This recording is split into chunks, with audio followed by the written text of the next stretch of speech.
Mister ঈশান, আমি কিন্তু আপনাকে বারবার বলেছি একই ভুল আমি বারবার পছন্দ করি না, কিন্তু তারপরও আপনি একই ভুল কিভাবে করেন? সরি ম্যাডাম, আমার ভুল হয়ে গেছে। আমাকে জাস্ট 2 মিনিট সময় দেন, আমি আবারও কারেকশন করে দিচ্ছি। এই নিয়ে আপনার কতবার কারেকশন করা হচ্ছে তার কোনো ঠিক আছে? আপনি কি শুরু করেছেন কি বলবেন আমাকে প্লিজ? কাজে মন না থাকলে প্লিজ আপনি কাজটা অফ করতে পারেন, বাট এইভাবে আমার গুরুত্বপূর্ণ সময়টা নষ্ট করবেন না। ঈশানের কোনো কথা শোনার আগেই ফাইলটা তুলে ঈশানের দিকে ছুঁড়ে মারলো। রাগে টেবিলের উপর সজোরে একটা বাড়ি মারলো সে। যেন সে প্রচন্ড পরিমাণে বিরক্ত ঈশানের কাজের উপর। যদিও সে কেন বিরক্ত এটা ঈশান বুঝতে পারছে না। ঈশান খুব ভালো করে জানে তুলি এটা ইচ্ছা করে করছে, কারণ পুরো ফাইলের ডাটা একদম ক্লিন আছে। কিন্তু তারপরেও তুলির পছন্দ হচ্ছে না। ইচ্ছে করে যদি কেউ কাউকে অপছন্দ করতে চায় তাহলে কোনো কাজই তার ভালো লাগবে না। এটা ঈশান খুব ভালোভাবেই জানে।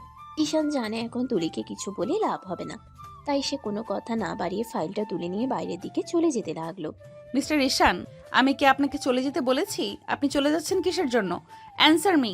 না ম্যাডাম, মানে আপনি যেটা বলছিলেন সেই জায়গাগুলো কারেকশন করার জন্য যাচ্ছিলাম। আবারও মুখে মুখে তর্ক করছেন?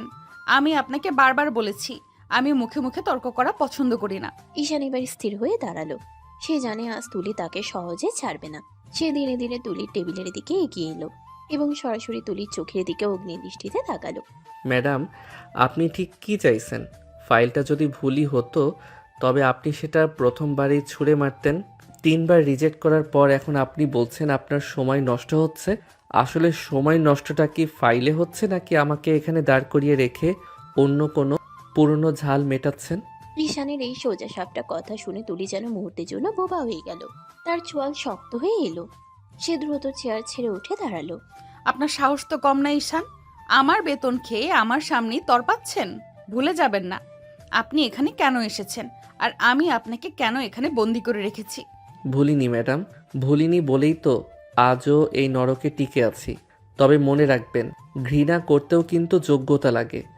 আপনি আমাকে যতটা ঘৃণা করছেন তার ছিটে ফোঁটাও যদি ভালোবাসার সময় দেখাতেন তাহলে আজ গল্পটা অন্যরকম হতো। কথাগুলো বলে ঈশান হন হন করে কেবিন থেকে বেরিয়ে গেল। তুলে পাথরের মূর্তির মতো দাঁড়িয়ে রইল। তার হাত পা ঠান্ডা হয়ে আসছে। ঠিক 3 বছর আগে এই মানুষটাই যখন তার জীবনের সবটুকু ছিল, তখন পৃথিবীটা কত রঙিন ছিল। অথচ আজ তাদের মাঝে শুধু পাহাড় সমান দূরত্ব আর ঘৃণা। অফিসের বাইরে দাঁড়িয়ে থাকা পিয়ন থেকে শুরু করে কলিগরা সবাই কানাকানি করছে। কেন তুলি রহমান এই ছেলেটার উপর এত খড়গহস্ত? আর কেনই বা ঈশান এত অপমান সয়েও এই চাকরিটা ছাড়ছে না? এই তিক্ততার আড়ালে কি কোনো পুরনো প্রেমের সমাধি আছে, নাকি এক ভয়াবহ বিশ্বাসঘাতকতার ইতিহাস? তুলি তার ড্রয়ার থেকে একটা পুরনো ছবি বের করলো। ছবিতে থাকা মানুষটার মুখটা কলম দিয়ে খুঁচিয়ে নষ্ট করা। সে বিড়বিড় করে বলল, সহজেই কি মুক্তি দেব ভেবেছো ঈশান? তুমি আমার জীবন থেকে যা কেড়ে নিয়েছো তার মাসুল তোমাকে তিলে তিলে দিতে হবে। এই অপমান তো সবে শুরু। অফিসের ঘড়িতে তখন দুপুর 2টো বেজে পার হয়ে গেছে। বাইরের তপ্ত রোদে শহরটা যখন পুড়ছে, অফিসের ভিতরের আবহাওয়া তার চেয়েও বেশি গরম। সকালের সেই ফাইল ছোড়াছুড়ির পর তুলি যেন প্রতিজ্ঞা করেছে আজ ঈশানকে এক মুহূর্তও শান্তিতে থাকতে দেবে না। একের পর এক অপ্রয়োজনীয় কাজের বোঝা সে ঈশানের ঘাড়ে চাপিয়ে দিচ্ছে। মিস্টার ঈশান, আমার কেবিনে আসুন এক্ষুনি। ঈশান একটা দীর্ঘশ্বাস ফেলে নিজের ডেস্কে ডেকে উঠল। তার শরীরটা আজ তেমন ভালো নেই। সকাল থেকে এক কাপ চাও পেটে পড়েনি। সে কেবিনে ঢুকতেই দেখলো তুলে আরাম করে চেয়ারে বসে জানালার দিকে তাকিয়ে আছে। জি ম্যাডাম, কিছু বলবেন? মিস্টার ঈশান, 3বার বেল দেওয়ার পর আপনার আসতে কি খুব কষ্ট হচ্ছিল, নাকি কানে তুলো দিয়ে বসেছিলেন? জি না ম্যাডাম, আমি আগের ফাইলগুলো গুছিয়ে রাখছিলাম। বলুন কি করতে হবে? এই কফিটা দেখুন, একদম বরফ হয়ে গেছে। এটা পাল্টে একদম ধোয়া ওঠা গরম কফি নিয়ে আসুন। আর মনে রাখবেন চিনি যেন ঠিক 2 দানা থাকে। আমার মেজারমেন্টে 1 চুলো এদিক ওদিক হলে পুরো মগটা আপনার মাথায় ঢালবো। মনে থাকবে তো? ম্যাডাম, কফি বানানো কি আমার জবে পড়ে? আপনি চাইলে আমি পিয়নকে বলে দিচ্ছি, সে অনেক ভালো কফি বানাতে পারে। আমি কি আপনার কাছে পরামর্শ চেয়েছি? আমি আপনাকে অর্ডার দিয়েছি। আপনি কি ভুলে গেছেন আপনার কন্ট্রাক্ট পেপারে কি সই করেছিলেন? আপনার জীবনের মালিক এখন আমি। আমি যদি আপনাকে এখন মেঝে মুছতে বলি, আপনি তাই করতে বাধ্য। আপনি কি পালানোর পথ খুঁজছেন ঈশান? না ম্যাডাম, আমি পালানোর চেষ্টা করছি না। আমি শুধু বলতে চাইছিলাম এই ছোটোখাটো কাজগুলো অন্য কেউ করলে আমি আপনার অফিসের জরুরি কাজগুলো শেষ করতে পারতাম। কিন্তু আমি চাই এই ছোট কাজগুলো আপনিই করেন। আপনার ওই দামি হাত দুটো দিয়ে যখন আপনি তুচ্ছ পিয়নের কাজ করবেন, তখন আমার কলিজায় শান্তি লাগে। যান, এখন আর এক মুহূর্ত এখানে দাঁড়িয়ে তর্ক করবেন না। বের হন আমার রুম থেকে। ঈশান মুখ নিচু করে কফির মগ নিয়ে বেরিয়ে এলো। কেবিনের বাইরে আসতেই তার দেখা হলো অফিসের সিনিয়র কলিগ সুমিতের সাথে। সুমিত অনেকক্ষণ ধরেই লক্ষ্য করছে তুলি আজ ঈশানের সাথে মাত্রাতিরিক্ত বাড়াবাড়ি করছে। ঈশান শোনো, তুমি এটা কি করছো? কেন এ মেয়ের সব অন্যায় অত্যাচার এভাবে সহ্য করছো? তোমার কি আত্মসম্মান বলতে কিছু নেই? আমি তো অনেক দিন ধরেই দেখছি ও তোমাকে টার্গেট করে অপমান করছে। সম্মান দিয়ে কি আর পেট ভরে সুমিতদা? কিছু করার নেই, চাকরিটা আমার খুব দরকার। কিন্তু এভাবে তো কোনো মানুষ টিকে থাকতে পারে না। ও তোমাকে দিয়ে কফি বানাচ্ছে, ফাইল পরিষ্কার করাচ্ছে, এসব তো হাস্যমেন্ট। তুমি কি অন্য কোথাও জব ট্রাই করবে? আমি হেল্প করতে পারি। না সুমিতদা, আমি এখন অন্য কোথাও যেতে পারবো না। এই অফিসের বেতন আর সুযোগ সুবিধা আমার এই মুহূর্তের জন্য খুব জরুরি। তুলি ম্যাডাম যা করছেন করতে দিন, উনি তো আর আমাকে মেরে ফেলছেন না। পাগল হয়েছে তুমি? ও তো তোমাকে মেন্টালি শেষ করে দিচ্ছে। তুমি একবার প্রতিবাদ করলেই দেখো না কি হয়। অন্তত একবার তো নিজের ওপর হওয়া অন্যায়ের জবাব দাও। প্রতিবাদ করলে হয়তো আমার জেদ মিটবে সুমিতদা, কিন্তু আমার যে মানুষটা হাসপাতালের বেডে শুয়ে আছে তার চিকিৎসা বন্ধ হয়ে যাবে, আমি সেটা হতে দিতে পারি না। আপনি প্লিজ আমার এই অসহায়ত্বের কথা কাউকে বলবেন না। ঈশান আবার কফি নিয়ে তুলির কেবিনে ঢুকলো। তুলি কফিটা হাতে নিয়ে এক চুমুক দিয়ে রাগে ফেটে পড়ল। এটা কি কফি এনেছেন? এতে তো চিনিই হয়নি। আপনি কি আমাকে অন্ধ ভাবেন, নাকি মনে করেন আমি বুঝতে পারছি না? আপনি ইচ্ছে করে দেরি করছেন। আমি মেজারমেন্ট একদম ঠিক রেখেছি ম্যাডাম, হয়তো আপনার টেস্টে কোনো সমস্যা হচ্ছে। তুলি কফির মগটা সজোরে ঈশানের পায়ের কাছে আছাড় মেরে ভেঙে ফেলল তুলি। এরপর চিৎকার করে বলল, এত সাহস কোথা থেকে পান আপনি? আপনি আমার মুখে মুখে কথা বলার? এই যে কফিটা মেঝেতে পড়লো, এখন আপনি এটা পরিষ্কার করবেন, কোনো পিয়নকে ডাকবেন না। আমি দেখতে চাই আপনি আমার জন্য কতটা নিচে নামতে পারেন। ম্যাডাম, এটা তো অনেক বড় অন্যায় হয়ে যাচ্ছে। আমি কেন মেঝের ময়লা পরিষ্কার করব? এটা তো পিয়নের কাজ। আমি আপনার পিএ, সুইপার নই। কারণ আপনি আমার কথা শোনেননি। এটা আপনার সাজা। আপনি যদি এই মুহূর্তে মেঝে পরিষ্কার না করেন, তবে কাল থেকে আপনার অফিসের আইডি কার্ড ব্লক হয়ে যাবে, আর আপনার এ মাসের বেতন আমি আটকে দেব। এবার ভাবুন আপনি কি করবেন? পরিষ্কার করবেন নাকি আজই চাকরিটা হারাবেন? ঈশান পাথরের মতো দাঁড়িয়ে রইল। তার চোখ ফেটে জল আসতে চাইছে, কিন্তু সে নিজেকে সামলে নিল। সে ধীরে ধীরে হাঁটু গেড়ে মেঝেতে বসে পড়ল। তার সেই সাদা শার্টের হাতা গুটিয়ে সে টিস্যু দিয়ে মেঝে থেকে কফি পরিষ্কার করতে লাগলো। তুলি চেয়ারে বসে পা দুলিয়ে সে দৃশ্য দেখছে আর মনে মনে অদ্ভুত এক আনন্দ পাচ্ছে। এই তো, এটাই আপনার আসল জায়গা ঈশান। 3 বছর আগে যখন আমাকে মাঝ রাস্তায় একা ফেলে চলে গিয়েছিলেন, তখন একবারও ভাবেননি যে সময় ঘুরে আসে? আজ দেখুন আপনি আমার পায়ের নিচেই বসে আছেন। এটা আপনার প্রাপ্য ছিল। মেঝে পরিষ্কার করতে করতে ঈশান বলল, ঘৃণা করাও এক ধরনের ভালোবাসা ম্যাডাম। আপনি আমাকে ঘৃণা করতে গিয়ে নিজের কতটা ক্ষতি করছেন সেটা যদি একবার আয়নায় দেখতেন। আমার ক্ষতি নিয়ে আপনাকে ভাবতে হবে না। আপনি আপনার কাজ শেষ করে আজ রাত 10টা পর্যন্ত ফাইলে ডাটা এন্ট্রি করবেন। এক মুহূর্তের জন্যও যেন আপনাকে সিট থেকে উঠতে না দেখি। রাত গভীর হচ্ছে, পুরো অফিস খালি। ঈশান একা ডেস্কে বসে কাজ করে যাচ্ছে। তার পকেট থাকা ফোনটা বারবার ভাইব্রেট করছে।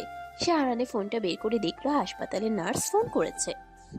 ঈশানের হাত কাঁপছে, কিন্তু সে ফোন ধরার সাহস পাচ্ছে না, কারণ তুলি তখনও কেবিনে বসে তার উপর নজর রাখছে। তুলি কেবিন থেকে বেরিয়ে ঈশানের টেবিলের সামনে এসে দাঁড়ালো তুলি। সে ধীতল গলায় বলল, কি হলো?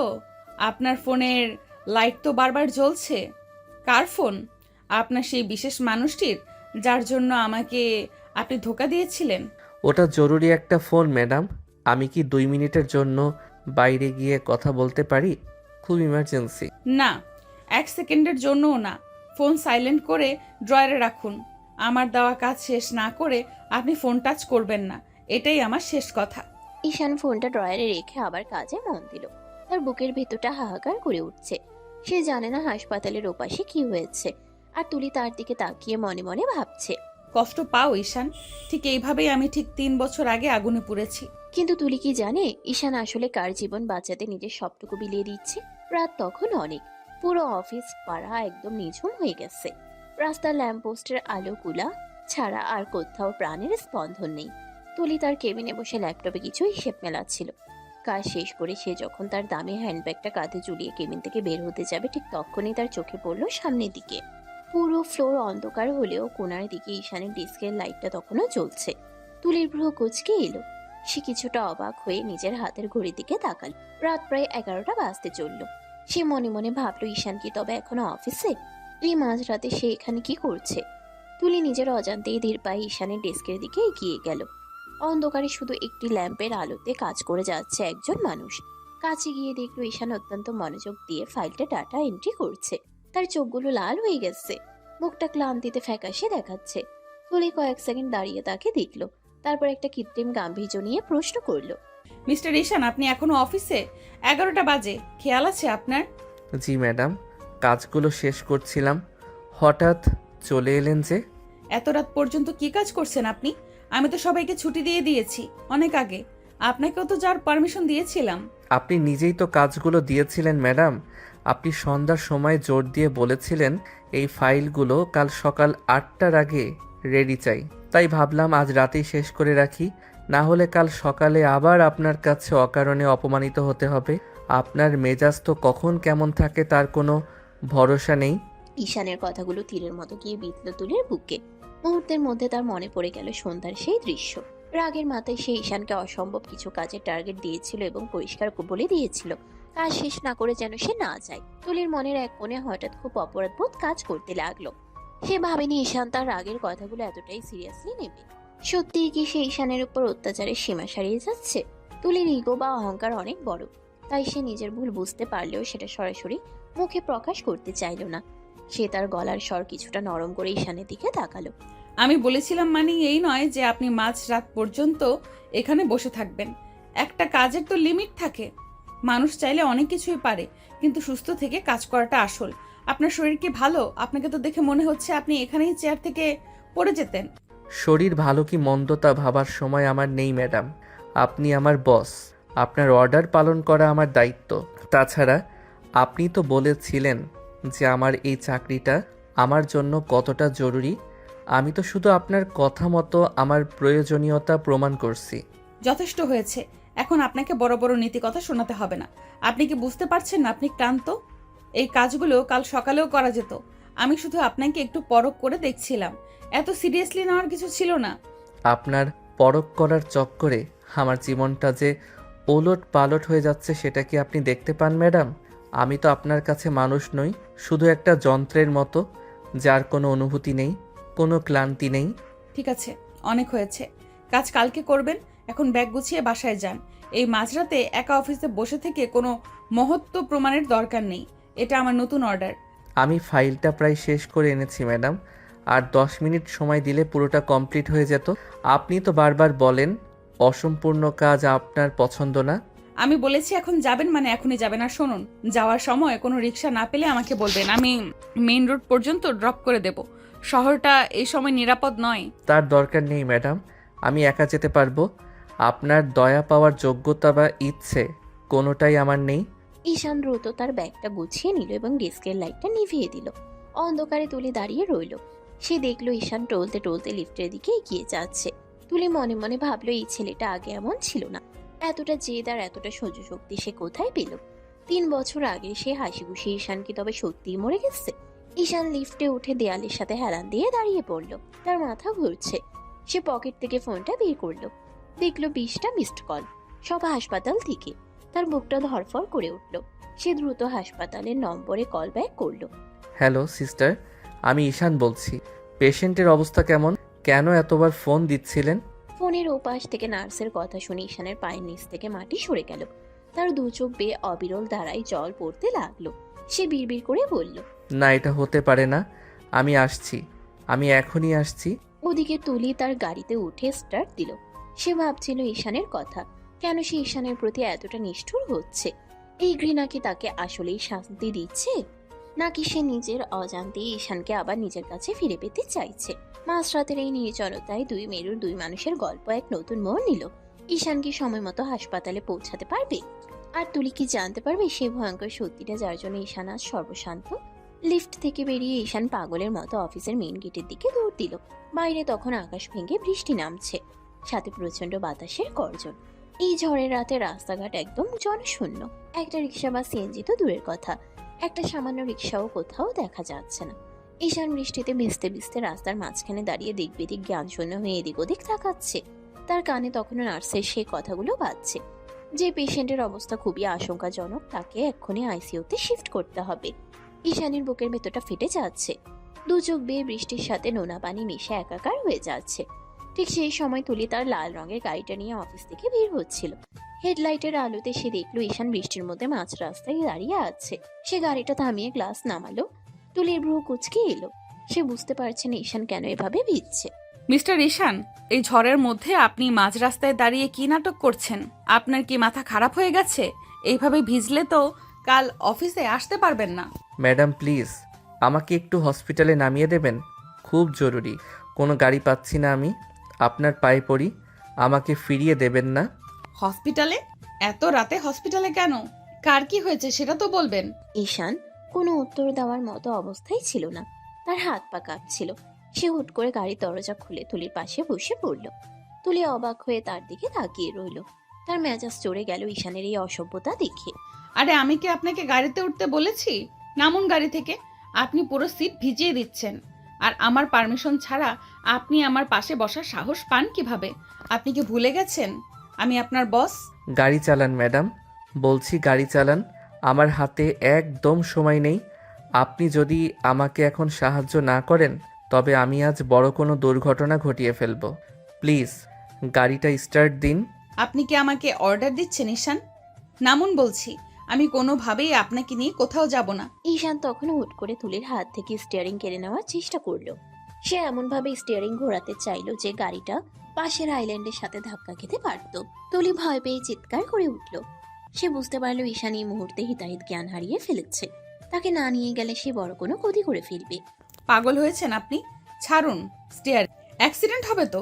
ঠিক আছে, আমি চালাচ্ছি, আপনি শান্ত হন। কোন হসপিটাল বলুন? City general hospital. একটু জোরে চালান ম্যাডাম, আমার সব শেষ হয়ে যাচ্ছে, জলদি করুন। তুলি বাধ্য হয়ে গাড়ি স্টার্ট দিল। সে আর চোখে ঈশানকে দেখছে। ঈশানের পুরো শরীর কাঁপছে। সে তার দুই হাতের তালু দিয়ে মুখ থেকে ফুপিয়ে ফুপিয়ে কাঁদছে। বৃষ্টির শব্দের মাঝেও ঈশানের সেই কান্নার আওয়াজ তুলির কানে পৌঁছাচ্ছে। তুলির জেদ আর অহংকার যেন মুহূর্তের জন্য স্তব্ধ হয়ে গেল। সে ভাবছে কে আছে ওই হসপিটালে যার জন্য এই পাথর হৃদয়ের মানুষটা এতটা ভেঙে পড়েছে। ঈশান শান্ত হন, আমরা পৌঁছে যাব। কিন্তু আপনি আমাকে বলছেন না কেন, কি হয়েছে? আপনার কি পরিবারের কেউ অসুস্থ? আমার শেষ সম্বল ম্যাডাম, ওই মানুষটা চলে গেলে এই পৃথিবীতে আমার আর কেউ থাকবে না। আপনি হয়তো ভাবছেন আমি আপনার অপমান সয়ে এই চাকরিতে পড়ে আছি স্রেফ টাকার জন্য। হ্যাঁ, টাকা আমার দরকার, কিন্তু সেটা নিজের বিলাসিতার জন্য নয়, ওকে বাঁচিয়ে রাখার জন্য। আমি অনেক বড় অপরাধী ম্যাডাম, আমি ওকে সময় দিতে পারিনি। হসপিটালের গেটে পৌঁছানোর সাথে সাথেই ঈশান চলন্ত গাড়ি থেকেই নামার চেষ্টা করলো। গাড়ি থামতেই সে উন্মাদের মতো রিসেপশনের দিকে দৌড় দিল। তুলি গাড়িটা পার করে নিজেও তার পিছু পিছু ভেতরে ঢুকলো। আইসিইউর সামনে গিয়ে দেখলো ঈশান মেঝেতে বসে হাওমাও করে কাঁদছে। একজন বৃদ্ধা নারী সেখানে দাঁড়িয়ে আছেন। ঈশান তাকে জড়িয়ে ধরলো। তুলি আড়ালে দাঁড়িয়ে সব দেখছিল। তার পায়ের নিচ থেকে যেন মাটি সরে গেল। সে দেখলো ঈশানের মা জীর্ণ শীর্ণ কাপড়ে দাঁড়িয়ে আছেন। তার মানে ঈশানের ছোট বোন এখানে ভর্তি। তুলি মনে মনে হিসেব মেলাতে লাগলো। 3 বছর আগে ঈশান যখন তাকে ছেড়ে চলে গিয়েছিল তখন সে ভেবেছিল কোনো বড়লোকের মেয়ের লোভে হয়তো সে গেছে, কিন্তু আসল সত্যটা কি তবে অন্য কিছু ছিল? ডাক্তার কেবিন থেকে বেরিয়ে আসতেই ঈশান তার পা জড়িয়ে ধরল। ডাক্তার বিরক্তি নিয়ে বললেন যে, টাকা জমা না দিলে আমরা ট্রিটমেন্ট শুরু করতে পারছি না মিস্টার ঈশান। লাইফ সাপোর্ট বেশিক্ষণ রাখা সম্ভব নয়। ট্রিটমেন্ট শুরু করুন ডাক্তার, সব খরচ আমি দিব। এক মুহূর্তেই ওকে আইসিইউর সেরা বেডে শিফট করুন। টাকার জন্য যেন 1 সেকেন্ডও কাজ না থামে। আমি তুলি রহমান, এই হসপিটালের ফান্ডে আমি রেগুলার ডোনেট করি। আপনারা কাজ শুরু করুন।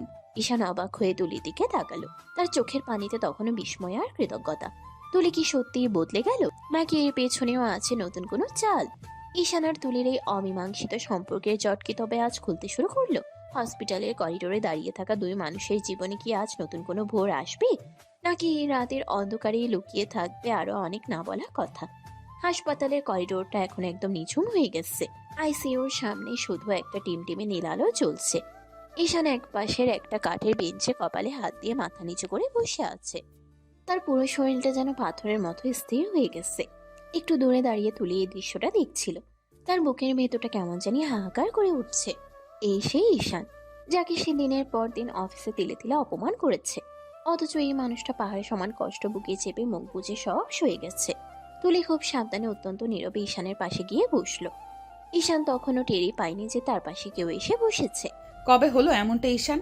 আমাদের বিচ্ছেদের সেই দিনগুলোতে ঈশিতা তো একদম ঠিকই ছিল, তাহলে ওর এমন অবস্থা কিভাবে হলো? হুট করে পাশে কথা বলার শব্দ শুনে ঈশান চমকে তাকালো। সে দেখলো তুলি তার খুব কাছে বসে আছে।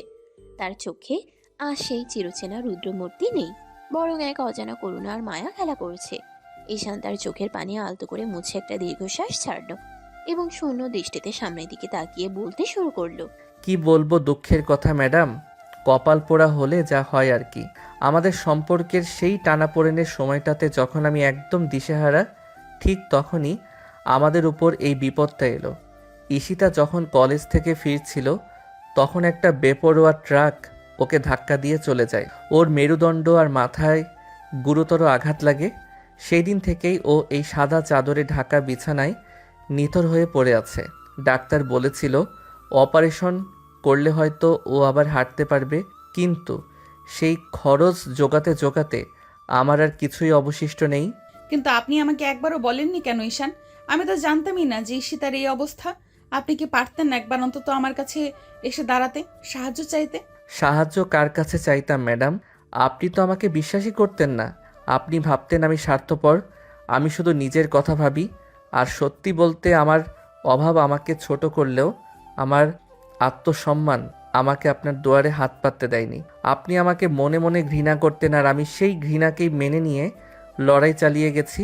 এই যে আজ আপনি ওর চিকিৎসার সব দায়িত্ব নিলেন, এটা আপনার মহানুভবতা। কিন্তু আমার কাছে এটা অনেক বড় একটা ঋণের বোঝা হয়ে থাকবে। তুলি নিশ্চুপ হয়ে ঈশানের কথাগুলো শুনছিল। তার চোখের সামনে কয়েক বছর আগে সেই চঞ্চল ছোট বোন ঈশিতার মুখটা ভেসে উঠল, যে কিনা তুলিকে বড় আপুর মতো করে আগলে রাখতো। সেই মেয়েটা আজ লাইফ সাপোর্টে জমে মানুষের লড়াই করছে। তুলির পায়ের তলার মাটি যেন সরতে শুরু করলো। তার মাথা ঘুরছে। সে ভাবতেও পারেনি ঈশানের এই নিথর নীরবতার পেছনে এত বড় একটা হাহাকার লুকিয়ে আছে। এত কষ্ট এই মেয়েটা কিভাবে সহ্য করছে ঈশান? আর আপনি আপনি কিভাবে পারলেন প্রতিদিন অফিসে আমার ওই জঘন্য ব্যবহারগুলো মুখ বুজে মেনে নিতে? আমি তো আপনাকে মানুষ বলেই গণ্য করিনি। আমি আপনাকে দিয়ে কফি বানিয়েছি, মেঝের ময়লা পরিষ্কার করে এসেছি। আমি তো মানুষই নই, আমি একটা জানোয়ার। আমি শুধু আমার নিজের জেদটাই বড় করে দেখেছি। আপনি নিজেকে দোষ দেবেন না ম্যাডাম। আপনি তো শুধু আপনার ভেতরের জমাট বাঁধা রাগটা বের করেছেন। কিন্তু আমি জানতাম, আমি যদি আপনার অফিসে টিকে থাকতে না পারি, তবে ঈশিতাকে আমি বাঁচাতে পারবো না। ওর প্রতি মাসের ওষুধের খরচ আর হাসপাতালের বিল সামলানো আমার পক্ষে সম্ভব ছিল না। তাই আপনার দেওয়া প্রতিটা অপমান আমি সয়ে গেছি। আমি শুধু চেয়েছি আমার বোনটা একবার চোখ মেলে তাকাক। আল্লাহর কাছে আমি এই একটাই দোয়া করি প্রতিদিন।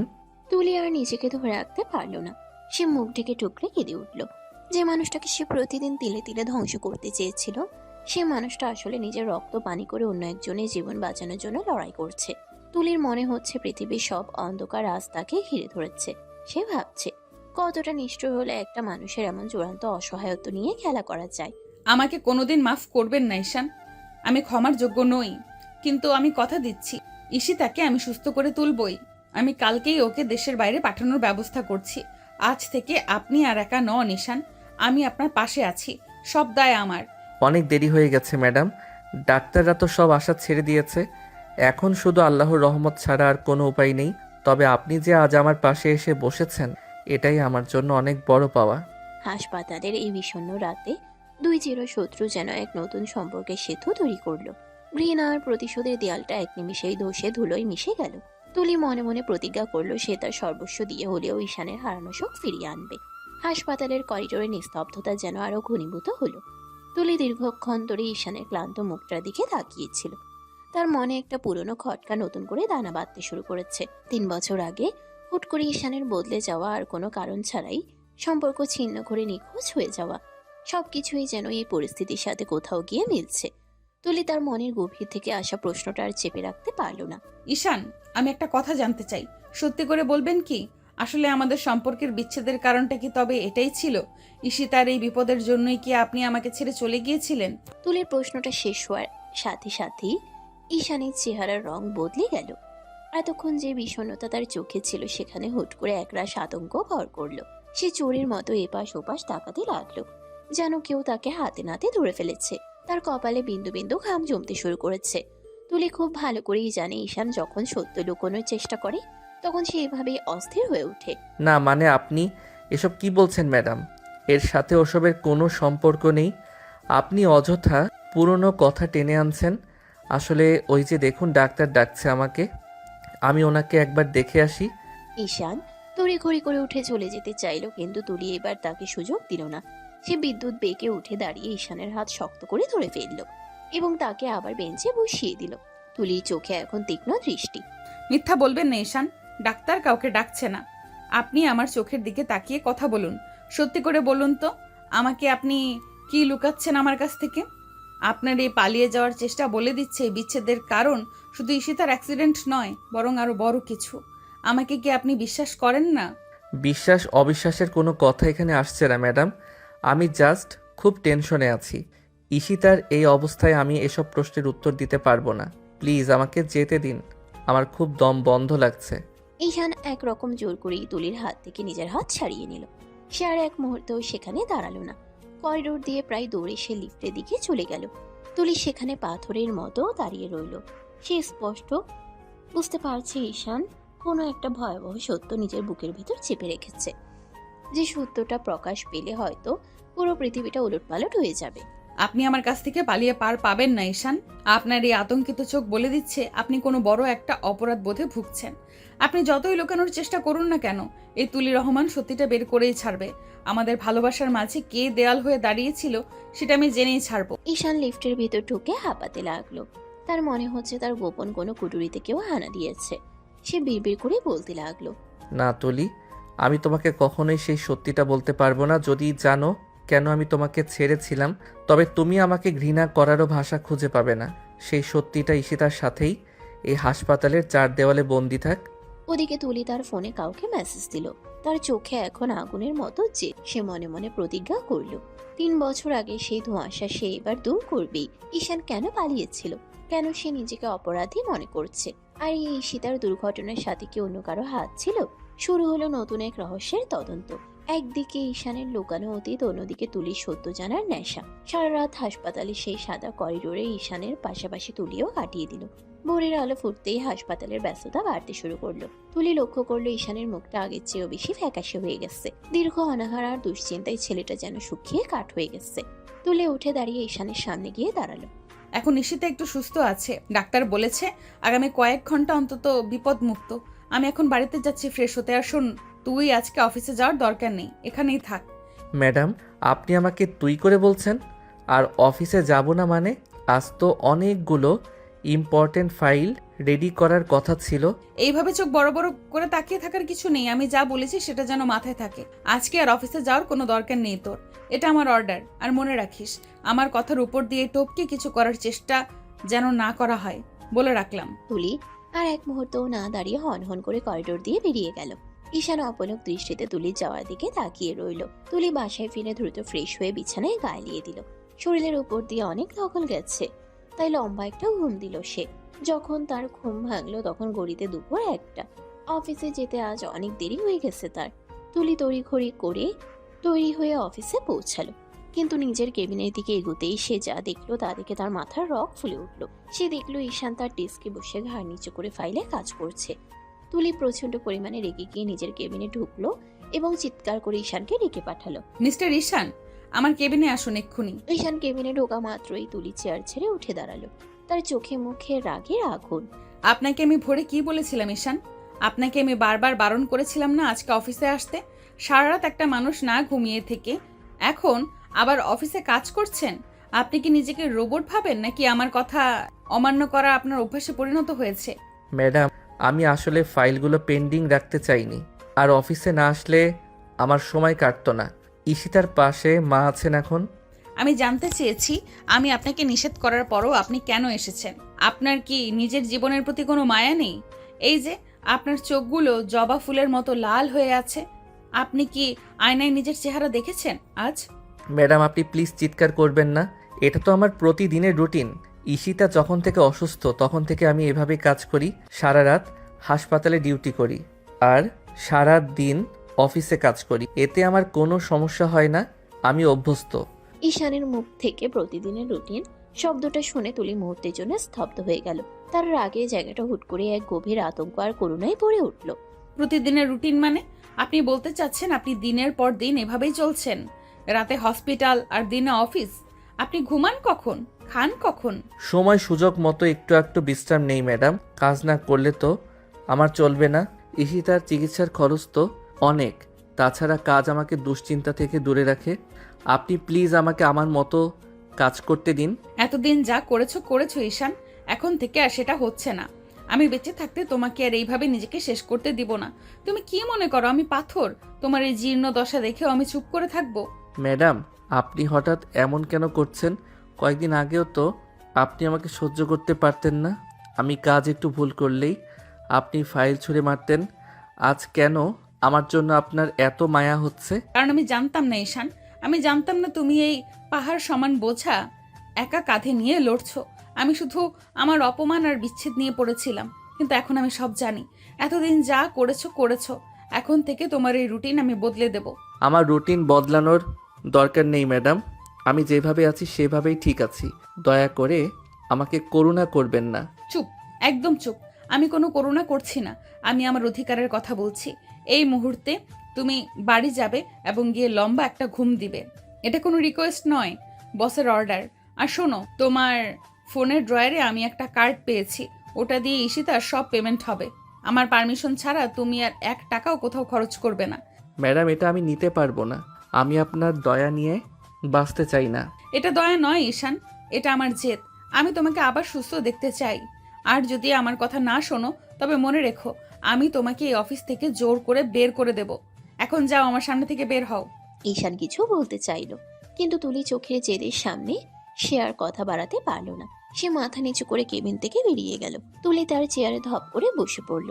সে মনে মনে প্রতিজ্ঞা করল, এই পরিশ্রমী আর সৎ মানুষটাকে সে আর হারাবে না।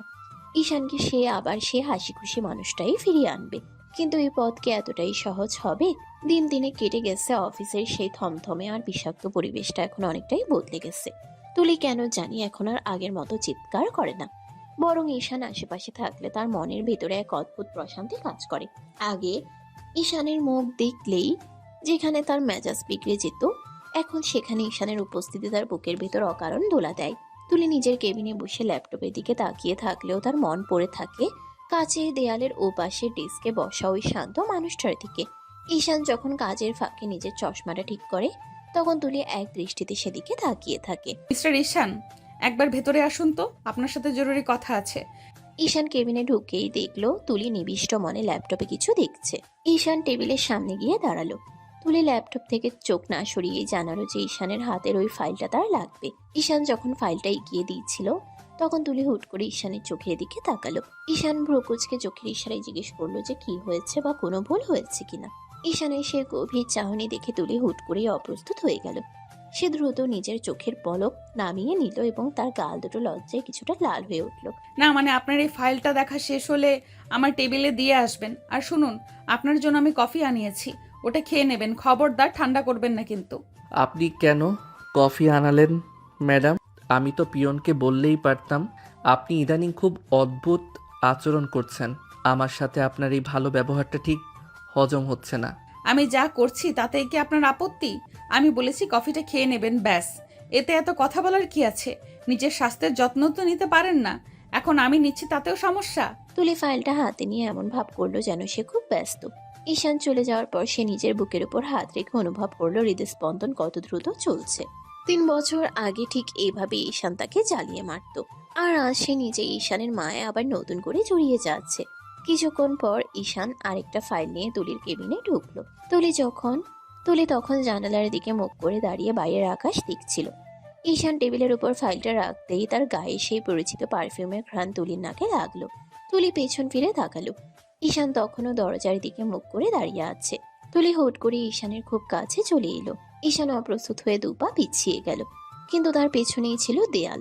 তুলি একদম ঈশানের মুখোমুখি দাঁড়িয়ে তার শার্টের কলারটা হাত দিয়ে ঠিক করে দিতে লাগলো। ঈশান পাথরের মতো স্থির হয়ে দাঁড়িয়ে রইল, তার নিঃশ্বাস যেন বন্ধ হয়ে আসার উপক্রম। আপনার এই শার্টের কলারটা সবসময় কেন জানি উল্টো থাকে ঈশান। আপনি কি ঠিকমতো আয়না দেখেন না, নাকি দেখার মতো কেউ নেই বলে নিজের উপর এত অবহেলা আপনার? ম্যাডাম, আপনি কি ঠিক আছেন? আপনি এভাবে কথা বলছেন কেন? অফিসের কেউ এই অবস্থায় আমাদের দেখে ফেললে কিন্তু অনেক বড় ভুল বুঝবে। আপনি কি আমার থেকে দূরত্ব বজায় রাখবেন না? ভুল বুঝলে বুঝুক ঈশান, তাতে আমার কিছু যায় আসে না। আমি কি বলেছি না যে এখন থেকে আপনার সব দায়িত্ব আমার? সেই দায়িত্বের মধ্যে আপনার ছোটখাটো বিষয়গুলোও পড়ে, আর আমি যা করি সেটা বুঝে শুনেই করি। তুলি রহস্যময় একটা হাসি দিয়ে ঈশানের থেকে কিছুটা দূরে সরে গেল। ঈশান দেখলো তুলির চোখে আজ সেই আগের ঘৃণা নেই, বরং সেখানে একরাশ অধিকারবোধ কাজ করছে। ঈশান কেবিন থেকে বেরিয়ে নিজের সিটে বসলো ঠিকই, কিন্তু তার মন এখন আর কাজে নেই। সে ভাবছে যে তুলি কয়েকদিন আগে তাকে ছোট করার কোনো সুযোগ ছাড়তো না, সে আজ কেন এত মায়া দেখাচ্ছে? এটা কি সত্যিই ভালোবাসা, নাকি তার জীবনে আসা নতুন কোনো ঝড়ের সংকেত? লাঞ্চের সময় তুলি নিজ হাতে একটা টিফিন ক্যারিয়ার নিয়ে ঈশানের ডেস্কের কাছে এলো। পুরো অফিসের কলিগরা হা করে তাকিয়ে দেখছিল তাদের বসের এই অবিশ্বাস্য পরিবর্তন। তুলি নিজে খাবারগুলো ঈশানের প্লেটে বেড়ে দিতে লাগলো। খেয়ে নিন ঈশান, মা বাসায় আপনার কথা শুনে এই বিশেষ খাবারগুলো পাঠিয়েছেন। যদি এক লোকমাও বাকি রাখেন তবে কাল থেকে কিন্তু আমি আবার সেই আগের রাগে বস হয়ে যাব। আমার কথা তো জানেনই, আমি যা বলি তা করেই ছাড়ি। আপনি আমার জন্য এত করছেন কেন তুলি? আমি তো সামান্য একজন কর্মচারী মাত্র। আপনার এই অতিরিক্ত যত্ন আমাকে অস্বস্তিতে ফেলছে। তুই আবার কর্মচারী বললি ঈশান? তোকে না বলেছি তুই আমার কাছে কোনোদিনই কর্মচারী ছিলি না? তুই আমার সেই পুরনো ঈশান, যাকে আমি অনেক অভিমানে হারিয়ে ফেলেছিলাম। এখন একদম কথা না বলে শান্ত হয়ে চুপচাপ খেয়ে নে তো। ঈশান খেতে শুরু করলো। তুলি এক দৃষ্টিতে তার খাওয়ার দিকে তাকিয়ে রইল। ঈশানের মনে হচ্ছিল সময়টা যেন থমকে গেছে। এই যত্ন আর মমতা সে বহু বছর পায়নি, কিন্তু তার মনের এক কোণে একটা ভয় এখনো কুড়ে কুড়ে খাচ্ছে। সে জানে যেদিন তুলি সেই পুরনো বিচ্ছেদের আসল সত্যিটা জানতে পারবে, সেদিন এই ভালোবাসা হয়তো আবার তীব্র ঘৃণায় পরিণত হবে। সকাল 10টা। অফিসের কনফারেন্স রুমের বাইরে আজ অন্যরকম একটা উত্তেজনা। পিয়ন থেকে শুরু করে টপ লেভেলের ম্যানেজার সবাইকে আজ জরুরি তলব করা হয়েছে। তুলি রহমানের মতো একজন রাগী বসের হঠাৎ এমন ডাকে সবার বুকের ভেতর দুরু দুরু কাঁপছে। কেউ ভাবছে কোনো বড় ছাঁটাই হবে, আবার কেউ ভাবছে হয়তো নতুন কোনো কঠিন নিয়মের ঘোষণা আসবে। অফিসের ভেতরে সবাই যে যার মতো ফিসফাস শুরু করে দিয়েছে। বিশেষ করে করিডোরের এক কোণায় দাঁড়িয়ে সুমিত, রেমি আর জাহিদ নিজেদের মধ্যে আলোচনা করছে। ভাই, আমার তো খুব ভয় লাগছে। আজ আবার কার কপালে কি আছে কে জানে। বস যেভাবে হঠাৎ সবাইকে ডাকলো, আমার মনে হচ্ছে নির্ঘাত কোনো খারাপ খবর আছে। ঠিক বলেছো জাহিদ ভাই, কাল পর্যন্ত দেখলাম বসের মেজাজ বেশ ফুরফুরে, কিন্তু এই বসের তো ভরসা নেই। এই মেঘ এই বৃষ্টি। সুমিতা, আপনি তো অনেক দিন ধরেই আছেন, আপনার কি মনে হয় কোনো বড় প্রজেক্ট ক্যান্সেল হলো নাকি? আমি ঠিক বুঝতে পারছি না রিমি, তবে একটা ব্যাপার খেয়াল করেছি, ঈশান বেশ শান্ত আছে। ঈশানের সাথে বসে সম্পর্কটা ইদানিং কেমন জানি বদলে গেছে। তবে আমার মনে হয় আজ বড় কোনো ধামাকা হবে। এমন সময় পিয়ন এসে জানালো যে ম্যাম কনফারেন্স রুমে ঢুকে পড়েছেন এবং সবাইকে এক্ষুনি ভেতরে যেতে বলেছেন। সবার মুখে একটা আতঙ্কের ছাপ। সবাই ধীর পায়ে ভেতরে গিয়ে নিজেদের জায়গায় বসলো। রুমের মাঝখানে ঈশান তার ফাইলে চোখ রেখে শান্ত হয়ে দাঁড়িয়ে আছে। তুলি রহমান কেবিনে ঢোকার পর পুরো রুমে পিনপতন নীরবতা নেমে এলো। তুলি আজ হালকা নীল রঙের একটা শাড়ি পরেছে, মুখে একটা স্নিগ্ধ হাসি। সে টেবিলে হাত রেখে সবার দিকে একবার চোখ বুলালো। লেডিস অ্যান্ড জেন্টলম্যান, আপনারা সবাই বোধহয় খুব ঘাবড়ে গেছেন। ভাবছেন কেন আমি আজ আপনাদের সবাইকে এভাবে হুট করে এক জায়গায় করেছি। আমি জানি আপনারা ভাবছেন হয়তো নতুন কোনো ঝাড়ি খাওয়ার সময় হয়েছে। কনফারেন্স রুমে সবার নিঃশ্বাস যেন বন্ধ হয়ে আসার উপক্রম। তুলি কিছুক্ষণ বিরতি দিয়ে সবার চোখের দিকে তাকালো এবং তার মুখের হাসি আরো চওড়া হলো। আপনাদের ভয় পাওয়ার কিছুই নেই, বরং আজ আপনাদের জন্য একটা অনেক বড় সুখবর আছে। আমাদের কোম্পানির জন্মদিন উপলক্ষে আমরা একটা বিশাল গ্র্যান্ড পার্টির আয়োজন করেছি। এই সামনের শুক্রবার সেই আয়োজন হবে। আর সবচেয়ে বড় কথা হলো, এই পার্টিতে আপনারা সবাই তাদের ফ্যামিলি বা পরিবার সহ জয়েন করতে পারবেন। তুলির মুখে এমন মিষ্টি কথা শুনে সবাই একে অপরের মুখের দিকে তাকালো। জাহিদ আর রেমি নিজেদের মধ্যে চোখ ইশারা করলো। তারা বিশ্বাসই করতে পারছে না যে তাদের হিটলার বস এমন সুন্দর কথা বলছেন। কিন্তু তুলি এখানেই থামলো না। এই পার্টির যাবতীয় সব খরচ কোম্পানি বহন করবে, গাড়ি থেকে শুরু করে থাকা খাওয়া সব কিছু। আর হ্যাঁ, শুধু খাওয়া দাওয়া নয়, সেখানে একটা কালচারাল প্রোগ্রামও থাকবে। আপনারা আপনাদের প্রতিভা দেখানোর সুযোগ পাবেন। আপনারা চাইলে নিজেদের মতো করে নাচ বা যে কোনো পারফরমেন্স করতে পারবেন। আমি চাই আপনারা কাছ থেকে একটু ছুটি নিয়ে জীবনটা উপভোগ করুন। হুট করে রাগী বসের মুখে এত মিষ্টি কথা আর মধুর হাসি দেখে উপস্থিত সবার অবস্থান যেন আকাশ থেকে পড়ার মতো। মনে হচ্ছে বসের মুখে দিয়ে আজ বিষ নয়, বরং খাঁটি মধু ঝরছে। তুলি যখন মঞ্চ থেকে নেমে নিজের কেবিনের দিকে গেল, তখনই সবাই আবার ফিসফাস শুরু করলো। জাহিদ ভাই, আপনি কি শুনতে পেলেন বস কি বললেন? ফ্যামিলি নিয়ে যাওয়া যাবে। আমার তো মনে হচ্ছে আমি কোনো স্বপ্ন দেখছি। বস কি প্রেমে পড়লেন নাকি? আরে ধুর, বস আর প্রেম! কিন্তু আজকের আচরণটা সত্যি অদ্ভুত। উনি যেভাবে হাসছিলেন, মনে হচ্ছিল অন্য কোনো মানুষ। আগে তো ওনার সামনে গেলে আমাদের হাত পা কাঁপতো, আর আজ উনি আমাদের গান গাইতে বলছেন। বিশ্বাস করো আর না করো, এই পরিবর্তনের পিছনে নির্ঘাত কোনো বড় কারণ আছে। ওই দেখো, ঈশানের দিক তাকাও। ঈশানের মুখেও একটা রহস্যময় হাসি। আমার মনে হয় ঈশানই এই অসম্ভবকে সম্ভব করেছে। অফিসের ভেতরে যখন গুঞ্জন তুঙ্গে, তখন ঈশান তার ডেস্কে এসে বসলো। তার মনে হচ্ছে একটা বড় পাথরের দেওয়াল ভেঙে সেখানে এখন বসন্তের বাতাস বইছে। কিন্তু ঈশান জানে এই আনন্দ আর হাসির আড়ালে তার নিজের জীবনের সেই গোপন অন্ধকারটা এখনো রয়ে গেছে। তুলি তার কেবিনে ঢুকে জানালা দিয়ে ঈশানের দিকে তাকালো। সে মনে মনে ভাবলো ঈশানকে সে শুধু অফিসের কাজই নয়, তার জীবনের প্রতিটি খুশিতেও ভাগিদার করতে চায়। অফিসের পাঠের দিন ঘনিয়ে এলো। পুরো অফিস আজ এক উৎসবের নগরী। ডেকোরেশনের থেকে শুরু করে সবার পরনের পোশাক, সবকিছুতেই আভিজাত্যের ছোঁয়া। অফিসের প্রতিটি কলিগের চোখে মুখে উপচে পড়া আনন্দ আর উত্তেজনা। কিন্তু এই হই হুল্লোড়ের মাঝে একমাত্র ব্যতিক্রম হলো ঈশান। সে তার ডেস্কে পাথরের মতো নির্লিপ্ত হয়ে বসে আছে। তুলি আজ নিজেকে খুব সুন্দর করে সাজিয়েছে। দামি সিল্কের নীল শাড়ি, খোলা চুল আর চোখের গাঢ় কাজলে তাকে অপার্থিব সুন্দর লাগছে। সে দূর থেকে লক্ষ্য করলো ঈশান এখনো সে পুরনো অফিসের ফাইলে ডুবে আছে। তুলি পা টিপে টিপে ঈশানের কাছে গিয়ে দাঁড়ালো। তার শরীরের দামি পারফিউমের ঘ্রাণ ঈশানের নাকে লাগতেই ঈশান একবার মুখ তুলে তাকালো, তারপর আবার ফাইলে মন দিল। তুলি তখন ঈশানের খুব কাছে গিয়ে ঝুঁকে পড়ল। কি ব্যাপার ঈশান, সবাই যখন আনন্দের বন্যায় ভাসছে, তুমি এখনো এই মরা ফাইলগুলো নিয়ে বসে আছো কেন? যাও, এক্ষুনি ফ্রেশ হয়ে নাও। তোমাকে আজকে সবার চেয়ে আলাদা লাগা চাই। আমার পাশের জায়গাটা কিন্তু আমি তোমার জন্যই খালি রেখেছি। আমার এতক্ষণের পরিশ্রম কি তুমি এইভাবে ফাইল দেখে অবজ্ঞা করবে? ম্যাডাম, আমি এসব পার্টিতে গিয়ে কি করব? আমার মন ভালো নেই। আমার বোনটা হসপিটালের বেডে যন্ত্রণায় কাতরাচ্ছে, আর আমি এখানে টাই পরে উৎসব করব? সেটা আমার পক্ষে সম্ভব নয়। আপনি বরং অন্য সবাইকে নিয়ে এনজয় করুন, আমাকে আমার এই অন্ধকারের মধ্যেই থাকতে দিন। তুমি আবার আমাকে ম্যাডাম বলে দূরত্ব তৈরি করছিস ঈশান? আমি তোকে বলেছি না ঈশিতা এখন আগের চেয়ে ভালো আছে? আমি নিজে সব তদারকি করছি। আজকে অন্তত আমার জন্য একটু হাসবি না? এই যে আমি তোর জন্য এত সেজেছি, আমার এই শ্বাসটা কি তোর চোখে পড়ছে না? নাকি তুই সত্যিই চাস আমি সবার সামনে তোকে অপমান করি? তুলি, তুমি বুঝতে পারছো না আমার ভেতরটা কেমন পড়ছে? এই জাঁকজমক, এই আলো আমার কাছে বিষের মতো লাগছে। আমাকে প্লিজ মাফ করো। আমি এই মিথ্যা আনন্দ করতে পারবো না। আমার ভেতরে যে কতটা অন্ধকার জমা হয়ে আছে সেটা তুমি জানলে এই সাজগোজ সব ভুলে যেতে। আমি তোমার যোগ্য নই তুলি। ঈশান যখন বারবার নিজেকে সরিয়ে নিতে চাইছিল এবং তুলির দিকে তাকাচ্ছিল না, তখন তুলির জেদ হুট করে মাথায় চড়ে গেল। সে হুট করেই চারপাশ ভুলে ঈশানের শার্টের কলার খপ করে চেপে ধরল এবং এক হ্যাচকা টানে তাকে দাঁড় করিয়ে ধাক্কা দিয়ে পাশের দেয়ালের সাথে আটকে দিল। তুলির এই আকস্মিক রুদ্র মূর্তিতে ঈশান একদম থতমত খেয়ে গেল। তুলি ঈশানের এতটাই কাছেই চলে এলো যে তাদের নাকের ডগা প্রায় ছুঁই ছুঁই। ঈশানের হৃৎপিণ্ড তখন অনিয়মিতভাবে ধুকপুক করছে এবং সে ভয় আর বিস্ময়ে তুলির চোখের দিকে তাকিয়ে আছে। আমি যেটা বলেছি সেটাই হবে ঈশান। আমার কথার উপর দিয়ে কথা বলার সাহস তোকে কে দিয়েছে? আজকে তোকে পার্টিতে আসতেই হবে এবং তোকে সারাক্ষণ আমার চোখের সামনে থাকতে হবে, বুঝলি?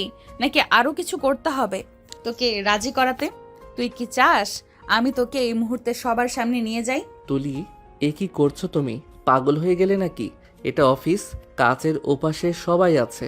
কেউ দেখে ফেললে কিন্তু আমাদের দুজনের সম্মান ধুলোয় মিশে যাবে। ছাড়ো আমাকে, এভাবে শরীরের খুব কাছে এসো না।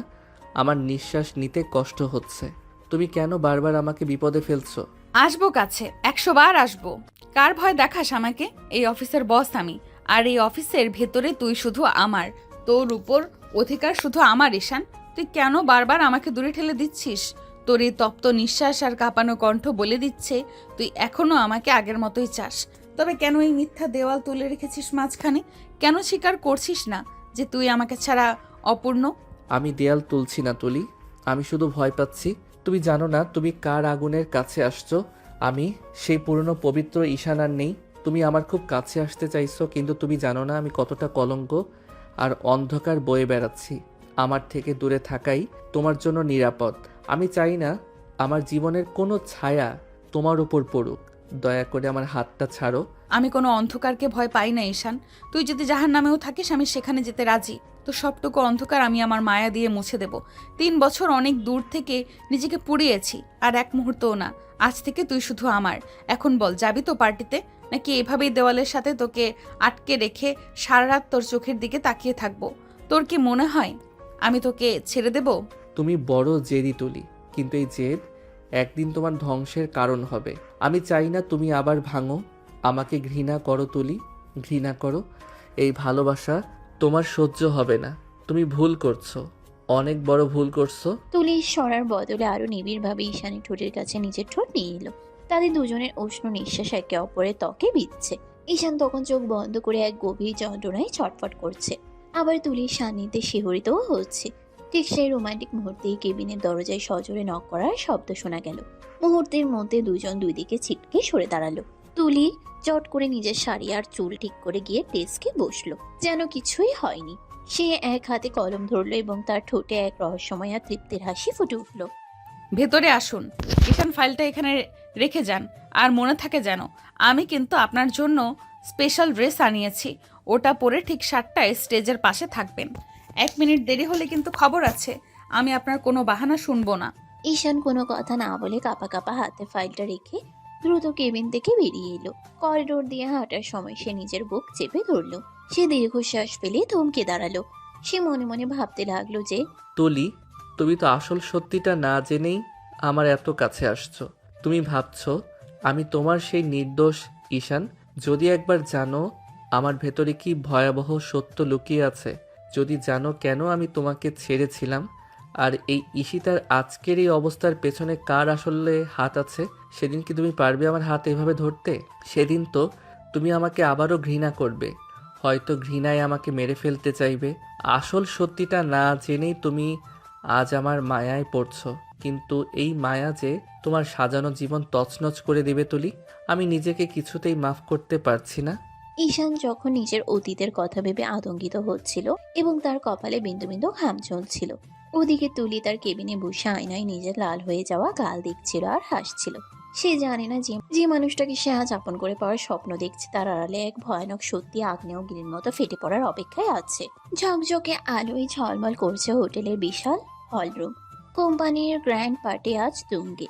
চারিদিকে দামি সুগন্ধি আর হাসির কলতান। অফিসে সবাই সপরিবারে উপস্থিত হয়েছে, কিন্তু এত আলোর মাঝেও এক কোণায় অন্ধকারের মতো মনমরা হয়ে দাঁড়িয়ে আছে ঈশান। তার পরনে তুলির দেওয়া সেই নীল ব্লেজার, যাতে তাকে রাজপুত্রের মতো লাগছে, কিন্তু তার চোখে সেই বিষণ্ণতা ঢাকা পড়ছে না। সে শূন্য দৃষ্টিতে ড্রিঙ্কসের গ্লাসের দিকে তাকিয়ে আছে। তুলি তখন দূর থেকে ঈশানকে দেখছিল। আজ তুলিকে গাঢ় লাল শাড়িতে রানীর মতো লাগছে। সে ধীর পায়ে ঈশানের কাছে এসে দাঁড়ালো এবং ঈশানের হাতটা নিজের হাতের মুঠোয় শক্ত করে ধরলো। এভাবে মূর্তির মতো দাঁড়িয়ে থাকলে কি সব সমস্যার সমাধান হয়ে যাবে ঈশান? আমি তোমাকে বলেছি না, আজ অন্তত কোনো চিন্তা করবে না। নিজের চোখ দুটোর দিকে তাকাও, কি পরিমাণ আতঙ্ক পুষে রেখেছো ভেতরে। চলো আমার সাথে, আজ আমরা সব ভুলে একটু বাঁচবো। তুলি, আমার ভালো লাগছে না। আমি তোমাকে আগেই বলেছিলাম আমি এসবের জন্য ফিট নই। চারিদিকের এই আনন্দ আমাকে শ্বাসরোধ করে মারছে। প্লিজ আমার হাতটা ছাড়ো। সবাই আমাদের দিকে তাকিয়ে আছে। আমি চাই না কাল অফিসে আমাদের নিয়ে কোনো বাজে কথা উঠুক। কে কি ভাবলো তাতে আমার কিছু যায় আসে না। আর আজ থেকে কেউ আমাদের নিয়ে বাজে কথা বলার সাহস পাবে না, কারণ আজ আমি সবার সামনে ঘোষণা করতে চাই তুমি আমার কে। এখন কোনো কথা নয়, জাস্ট আমার সাথে এসো। তুলি একরকম জোর করেই ঈশানের হাত ধরে টেনে স্টেজের মাঝখানে নিয়ে এলো। মিউজিকটা বদলে গিয়ে এখন একটা ধীরগতির রোমান্টিক সুর বাজতে শুরু করলো। তুলি ঈশানের কাঁধে হাত রাখলো এবং অন্য হাত দিয়ে ঈশানের হাতটা ধরে নাচতে শুরু করলো। ঈশান প্রথমে খুব জড়সড় হয়েছিল, কিন্তু তুলির চোখে সেই গভীর মায়া দেখে সে যেন সম্মোহিত হয়ে গেল। সে আলতো করে তুলির কোমরে হাত রাখলো এবং তার দুজন কাপল ডান্স শুরু করলো। পুরো হল রুমের আলো তখন নিভে গিয়ে শুধু তাদের দুজনের উপর একটা স্পটলাইট এসে পড়লো। সবাই মন্ত্রমুগ্ধের মতো তাদের নাচ দেখছিল। দেখলে তো পৃথিবীটা কত সুন্দর যদি তুমি পাশে থাকো। কেন তুমি বারবার আমাকে ছেড়ে পালিয়ে যেতে চাও? তোমার এই বুকের ধুকপুকানি বলে দিচ্ছে তুমিও আমাকে ঠিক ততটাই ভালোবাসো যতটা আমি তোমাকে বাসি। আজ রাতে আমি আর কোনো বাধা মানতে চাই না ঈশান। তোমার এই সাহস আমাকে ভয় পাইয়ে দিচ্ছে তুলি। আমি জানি না কাল সকালে আমাদের কপালে কি আছে, কিন্তু এই মুহূর্তে তোমার এত কাছে থাকতে পেরে আমার মনে হচ্ছে আমি যেন স্বর্গে আছি। যদি সময়টা এখানেই থেমে যেত তবে হয়তো আমাকে কোনো দিন সেই ভয়াবহ সত্যিটার মুখোমুখি হতে হতো না। ঠিক সেই মুহূর্তে পার্টির বিশাল প্রবেশদ্বার দিয়ে ভিতরে প্রবেশ করলেন তুলির বাবা জনাব আসাদ চৌধুরী। তিনি পার্টিতে আসার কথা কাউকে জানাননি। দূর থেকে তিনি দেখলেন তার মেয়ে কার যেন বাহুবন্দী হয়ে নাচছে। আসাদ চৌধুরী অবাক হলেন এবং তার ভ্রু কুঁচকে গেল। তিনি ধীর পায়ে স্টেজের দিকে এগিয়ে যেতে লাগলেন।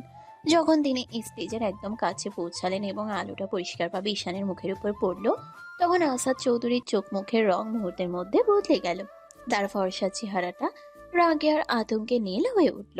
ঈশান হুট করে পেছনে তাকিয়ে আসাদ চৌধুরীকে দেখেই সিটিয়ে গেল। তার পুরো শরীর ঘামে ভিজে গেল এবং সে দ্রুত তুলির থেকে দূরে সরে দাঁড়ালো। আসাদ আঙ্কেল, আপনি এখানে? তুলি, হাত ছাড়ো আমার প্লিজ, উনি চলে এসেছেন। ঈশান যেন কোনো বিভীষিকা দেখেছে এমন ভাবে কাঁপতে শুরু করলো। তুলি হঠাৎ ঈশানের এই পরিবর্তন দেখে অবাক হয়ে পেছনে ফিরল এবং তার বাবাকে দেখে সেও কিছুটা থতমত হয়ে গেল। আসাদ চৌধুরী তখন আগুনের মতো দৃষ্টি নিয়ে ঈশানের দিকে তাকিয়ে আছেন। মনে হচ্ছে তিনি এক্ষুনি ঈশানকে এখান থেকে মুছে দেবেন। বাবা তুমি কখন এলে? আমাদের না জানিয়ে চলে এলে যে বড়। দেখো বাবা, এ হচ্ছে ঈশান। ও আমার অফিসে জয়েন করেছে, মানে ও আমার পুরনো ফ্রেন্ড। চুপ করো তুলি, একদম চুপ। আমি জানি ওকে। আমি তোকে এই দিন দেখার জন্য মানুষ করে নিয়েছি। তুই এই নরাধমের সাথে নাচবি? এই ছেলেটা এখানে কিভাবে এলো? ঈশান, তোমার সাহস তো কম না? 3 বছর আগে যা করেছিলাম সেটা কি যথেষ্ট ছিল না যে আবার আমার মেয়ের আশেপাশে ঘুরঘুর করছো? আঙ্কেল বিশ্বাস করুন, আমি আসতে চাইনি, আমি শুধু কাজ করছিলাম। আমি কালকেই রিজাইন দিয়ে দেব। প্লিজ আপনি শান্ত হন, আমি চলে যাচ্ছি এখনই। ঈশান ভয়ে যেন মাটির সাথে মিশে যাচ্ছিল। সে আর এক মুহূর্ত সেখানে না দাঁড়িয়ে মাথা নিচু করে ভিড়ের মাঝে হারিয়ে যাওয়ার চেষ্টা করলো। তুলি তার বাবার এই রৌদ্রমূর্তি আর ঈশানের এমন কুকড়ে যাওয়া দেখে স্তম্ভিত হয়ে গেল। সে বুঝতে পারছে না তার বাবা কেন ঈশানকে এতটা ঘৃণা করছেন এবং কেন ঈশান তাকে দেখে চোরের মতো পালিয়ে যাচ্ছে।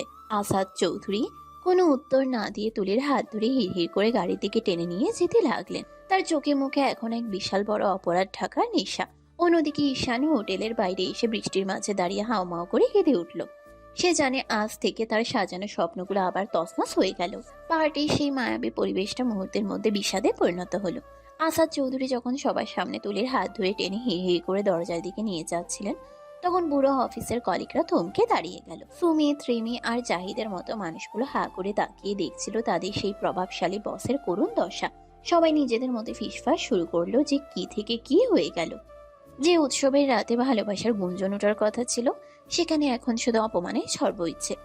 আসাদ চৌধুরী কোনো দিকে না তাকিয়ে তুলিকে গাড়িতে তুলে সজোরে দরজা বন্ধ করে দিলেন এবং ড্রাইভারকে দ্রুত বাসে যাওয়ার নির্দেশ দিলেন।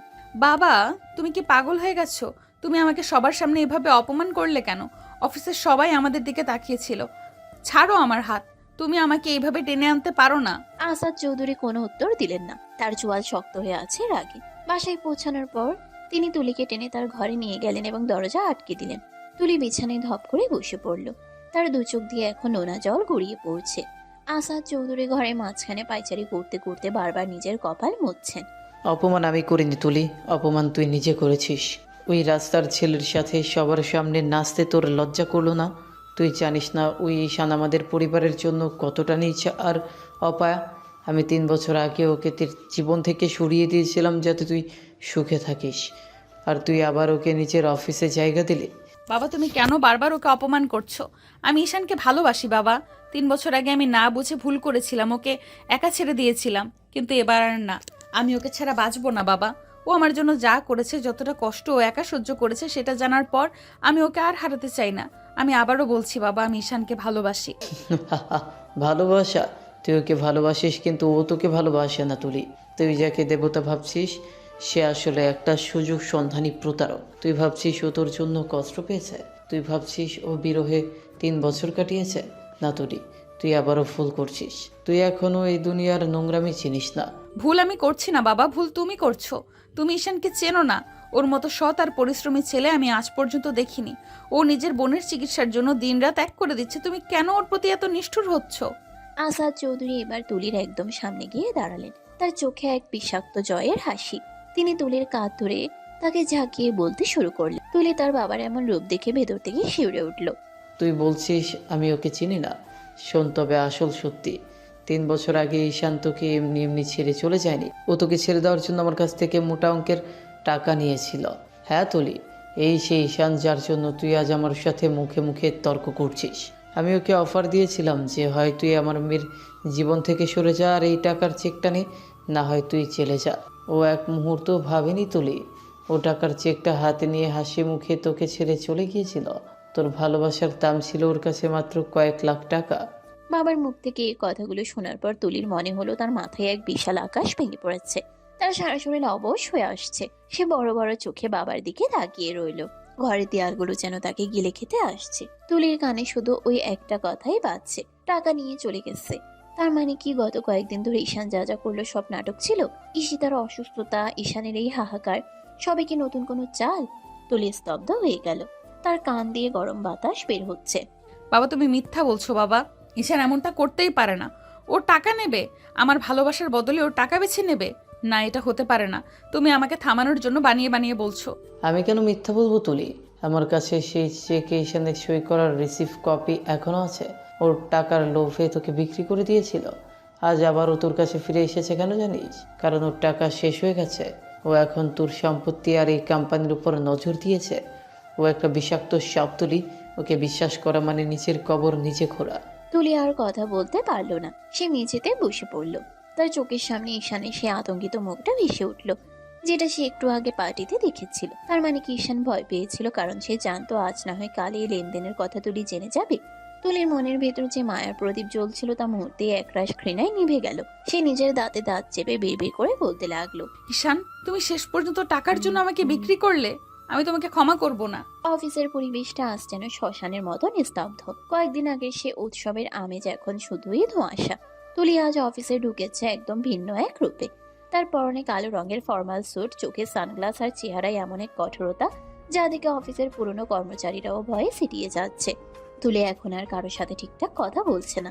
আগে সে রাগে চিৎকার করতো, কিন্তু এখনকার এই নীরবতা যেন সেই চিৎকারের চেয়েও অনেক বেশি ভয়ঙ্কর। সে নিজের কেবিনে ঢুকে ফাইলগুলো সজোরে টেবিলের উপর আছাড় দিল। অফিসের পিয়ন থেকে শুরু করে বড় অফিসার কারোর সাহস হচ্ছে না তার সামনে যাওয়ার। জাহিদ, গত 1 ঘন্টার মধ্যে এই ফাইলগুলো কেন আপডেট করা হয়নি? আপনারা কি অফিসে পিকনিক করতে আসেন? আমি যদি এরপর কাউকে ডেস্কে আড্ডা দিতে দেখি তবে কারো চাকরি থাকবে না।